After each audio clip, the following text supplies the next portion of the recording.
ఉత్తర కుమార మాటలు చెద మాటలు. నేను కూడా అనొచ్చు మస్తుగా, రాజకీయాలు మాట్లాడాల్సుకుంటే మాట్లాడవచ్చు. కానీ ఇక్కడ ప్రమాదం ఉంది, ప్రజలకు ప్రమాదం ఉంది, మన హక్కులకు ప్రమాదం ఉంది. సగం తెలంగాణ రేపు ఆగమైపోయే పరిస్థితి వచ్చింది, మనుషులకు ఇబ్బంది పడే పరిస్థితి వచ్చింది. నీళ్లు ఉన్ననాడే చక్కగా ఇవ్వలేకపోతున్నారు. భగీరథ ద్వారా ఇవాళ గ్రామాలలో నీళ్లు లేవని చెప్పి రైతులు మొదలుపెట్టినారు. అప్పుడు ప్రజలు, మహిళలు కూడా బిందెలతో మళ్ళీ మొదలుపెట్టినారు. ఇవాళ ఒక్క మాటలు చెప్పాలంటే, అన్యాయం ఎవరు చేసినారు తెలంగాణకు అనే విషయం జోలికి పోవాల్సుకుంటే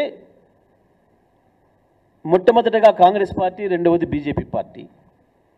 ఇవాళ అక్కడ ఆంధ్రప్రదేశ్లో ఉన్న చంద్రబాబు నాయుడు, ఇక్కడ ఆయన శిష్యుడిగా ఉన్న తెలంగాణ ముఖ్యమంత్రి రేవంత్ రెడ్డి, ఈ నలుగురే బాధ్యులు. తెలంగాణకి ఏమైనా నష్టం జరిగింది, ద్రోహం జరిగింది అంటే దానికి బాధ్యులు ఈ నలుగురు.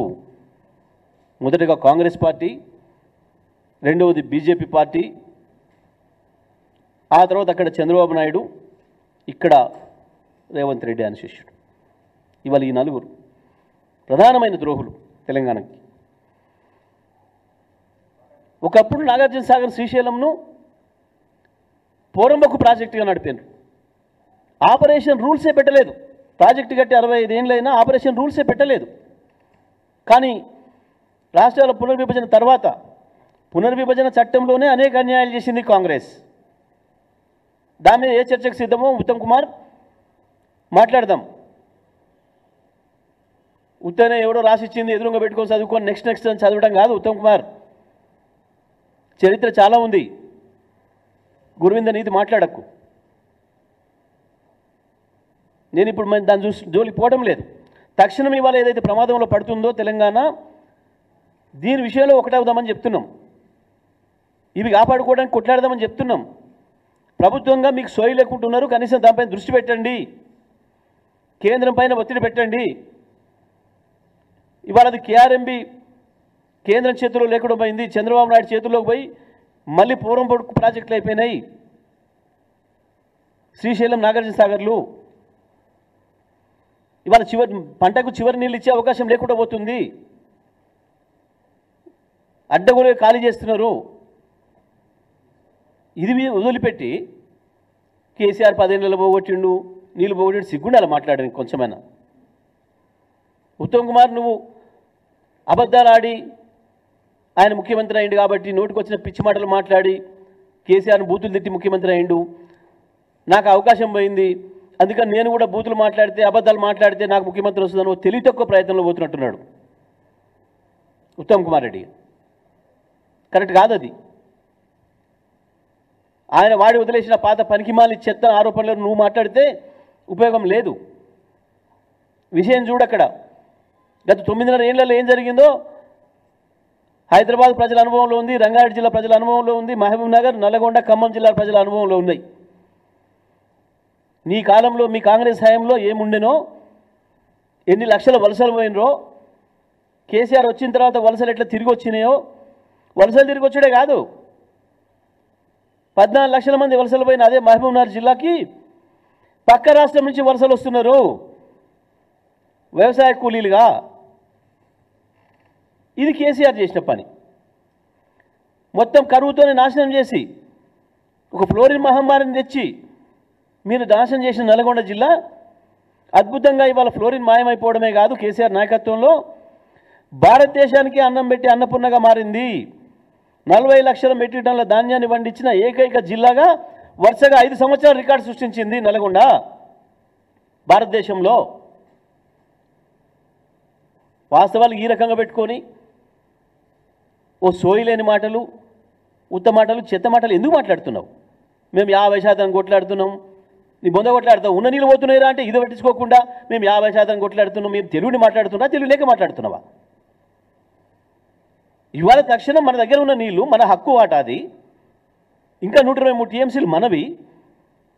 మనం ఈ ఎండాకాలం అవసరం కొరకు హైదరాబాద్, రంగారెడ్డి, ఖమ్మం, నల్గొండ, వరంగల్ జిల్లాల అవసరాల కొరకు, మంచినీటి అవసరాల కొరకు మనం పెట్టుకున్న నీళ్ళు అవి. ఆ నీళ్ళని తీసుకుపోతుంటే గది మాట్లాడమంటే కేసీఆర్ మీద మాట్లాడతా, నేను ఇంకేందో పాత చిందిగా పచ్చడి ఏందో మాట్లాడతా, రేవంత్ రెడ్డి మాట్లాడి వదిలేసిన పనికి మళ్ళీ చెత్త మాటలు నేను మాట్లాడతా అని తప్పించుకునే ప్రయత్నం చేస్తున్నారు. ఏంది నీ దగ్గర సమాధానం లేనప్పుడు అవతలని గందరగోళం చేయి అన్న సిద్ధాంతాన్ని పాటిస్తున్నట్టున్నది. మర్చిపోయినావు, సోయి లేదు, ఓకే. కానీ వాళ్ళు మేము చెప్పిన తర్వాత, మేము గుర్తు చేసిన తర్వాతనన్నా ఓ బాధ్యతాయుతంగా మాట్లాడాలి కదా. నువ్వు మాట్లాడాల్సింది కేంద్రం మీద, నువ్వు మాట్లాడింది పక్క రాష్ట్రం మీద చంద్రబాబు మీద, నువ్వు మాట్లాడాల్సింది బీజేపీ మీద. గది వదిలిపెట్టి ఏం జరుగుతుంది ఆంధ్రప్రదేశ్లో? రాజశేఖర రెడ్డి కట్టిన ఒక్క ప్రాజెక్టును చంద్రబాబు వ్యతిరేకించలే, చంద్రబాబు నాయుడు కట్టిన ఒక్క ప్రాజెక్టును రాజశేఖర రెడ్డి వ్యతిరేకించలే. ఆ తర్వాత చంద్రబాబు మళ్ళీ వచ్చి ప్రారంభించిన ప్రాజెక్టును జగన్ కొనసాగించిండు. జగన్ మొదలుపెట్టిన అక్రమమైన ప్రాజెక్టును చంద్రబాబు కొనసాగిస్తున్నాడు. కానీ ఇక్కడేం జరుగుతుంది? కేసీఆర్ నీటి నిల్వల గురించి నిన్న మాట్లాడినావు. కేసీఆర్ నీటి నిల్వలు ఉండాలనే ప్రాజెక్టులు మొదలు పెడితే, మల్లన్న సాగర్ నుంచి మొదలుపెట్టి కొండపోచమ్మ కావచ్చు, రంగనాయక సాగర్ కావచ్చు, మహబూబ్నగర్ జిల్లాలో ప్రారంభించిన ప్రాజెక్టులు కావచ్చు, దేన్ని వదిలిపెట్టారు? ఒక్కదాని మీద కేసు వేయకుండా వదిలిపెట్టారా దుర్మార్గులు మీరు? నీటి నిల్వల కొరకు అవతల ఇద్దరు కలిసి ఒకటై మొత్తం ఆంధ్రప్రదేశ్లో మన డబ్బులను కూడా వాడుకొని, ఏ కేంద్ర అనుమతులు లేకుండా, ఏ బ్యాంకులతో సంబంధాలు లేకుండా, రాష్ట్ర ప్రభుత్వం యొక్క సొంత డబ్బులతోనే అడ్డగోలుగా 350 పైగా టీఎంసీల నీటిని నిల్వ చేసే ప్రాజెక్టులు కట్టినరు ఆంధ్రప్రదేశ్లో. దానికి నిరసనగానే, పోతిరెడ్డిపాడుకు నిరసనగానే నువ్వు నీ నల్గొండ జిల్లా నాయకులు, ఇంతింత ఎత్తు పెరిగిన నాయకులు అందరి సాక్షిగా కట్టిన పులిచింతలకు వ్యతిరేకంగానే ఆనాడు మంత్రివర్గం నుంచి రాజీనామా చేసి బయటకు వచ్చింది టీఆర్ఎస్ పార్టీ. ఇవాళ అక్కడ రాష్ట్రంలో ఉన్న మంత్రులు, 6 మంత్రులు కావచ్చు, కేంద్రంలో ఉన్న కేసీఆర్ గారు కూడా కావచ్చు, తెలంగాణ ఇస్తారని మమ్మల్ని పొత్తులో తీసుకుపోయి తెలంగాణ నట్టేట ముంచే ప్రయత్నం చేస్తున్నాడు రాజశేఖర రెడ్డి అని చెప్పి రాజశేఖర రెడ్డిని పిలిపించి ఢిల్లీలో పంచాయతీ పెట్టి ఆ మాట కూడా వినట్లేదు కాబట్టి రాజీనామాలు చేసి బయటకు వచ్చింది టీఆర్ఎస్ పార్టీ అన్నాడు. ఈ చరిత్ర వేరు. దాంట్లో పోతే మీరు నిలబడలేరు, మీ బట్టలు ఉండవు. అన్నీ తెలుసు తెలంగాణ ప్రజలకి. కానీ మేము ఇవాళ మాట్లాడుతుంది ఈరోజు సమస్య. ఒక దిక్కు కేంద్రం పూర్తిగా తన చేతిలోకి తీసుకుంటుంటే ప్రాజెక్టులని సోయలేకుండా పండుకున్నారు. అవాళ కూడా మళ్ళీ కేసీఆర్ వచ్చి నల్గొండలో సభ పెట్టి గర్జిస్తేనే గవ్వాలు మాట్లాడి అసెంబ్లీలో తీర్మానం పెట్టించిండ్రు. సోయలేని మీ మంత్రులు, మీరు, మీ ముఖ్యమంత్రి, నువ్వు.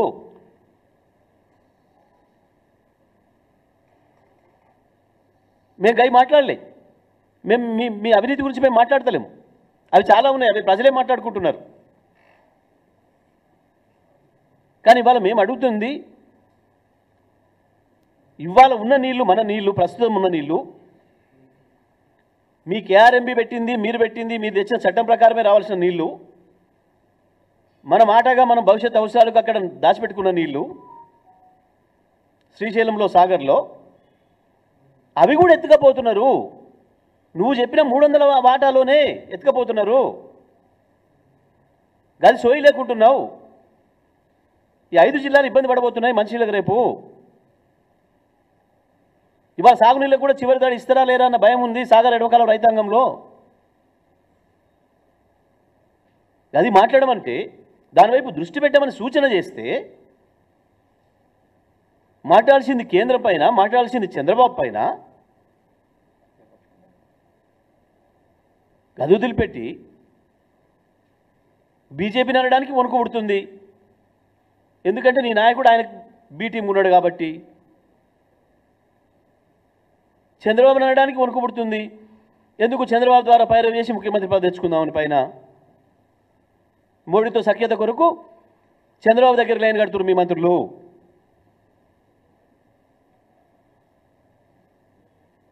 జగన్ పిలిచి అన్నం పెట్టిరు, బుద్ధుండాలి మాట్లాడడానికి. పక్క రాష్ట్ర ముఖ్యమంత్రి ఎవడన్నా వస్తే గౌరవం ఉండేవాడన్నా పిలిస్తే పెడతాడు. చంద్రబాబు ముఖ్యమంత్రి 3 రోజులు కాకముందే తీసుకొచ్చి రూమ్లో కూర్చోబెట్టుకొని సాటుకు మాట్లాడుకొని పోయినావు. నీ మంత్రి పోయి స్వయంగా ఆంధ్రప్రదేశ్ పోయి చంద్రబాబు మమ్మల్ని గెలిపించి వచ్చాడని చెప్పిండ్రు. సోయిందానికి ఏమన్నా మాట్లాడేటప్పుడు ఉత్తమ్ మమ్మల్ని కల్పించింది చంద్రబాబే, తెలుగుదేశం అని చెప్పుకొని వచ్చిండు మీ మంత్రిపై. ఎందుకు మాట్లాడుతున్నారు సోయలేని మాటలు? ఈ పిచ్చి మాటలని కట్టిపెట్టి వెంటనే నాగార్జున సాగర్, శ్రీశైలంలో ఉన్న నీళ్లను మన వాటా నీళ్ళు ఏవైతున్నాయో ఇంకా 120 పైగా టీఎంసీలు మనకు రావాల్సిన నీళ్ళు ఏవైతున్నాయో రేపటి మన మంచి అవసరాల కొరకు ఏవైతే ఉన్నాయో వాటిని కాపాడుకునే ప్రయత్నం మొదలుపెట్టాలి ప్రభుత్వం. ఇది మేము డిమాండ్ చేస్తూ ఉన్నాం.